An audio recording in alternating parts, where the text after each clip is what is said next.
চিৰাঙৰ বিজনী ড্ৰাগছসহ এজন সৰবৰাহকাৰী গ্ৰেপ্তাৰ আৰক্ষীৰ। চিৰাং জিলাৰ বিজনী পাইকাৰী বজাৰত বিজনী আৰক্ষীৰ অভিযানত সন্দেহজনক হিৰোইনসহ এজন সৰবৰাহকাৰী আটক কৰিবলৈ সক্ষম হয় আৰক্ষীয়ে। গ্ৰেপ্তাৰ কৰা সৰবৰাহকাৰীজন বিজনীৰ কাৱাটিকাৰ বাসিন্দা অহিছ মিয়া।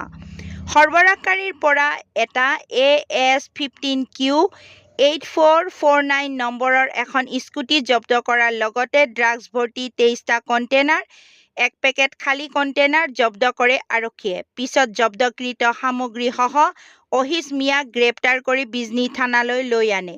News desk, Bijni first 24।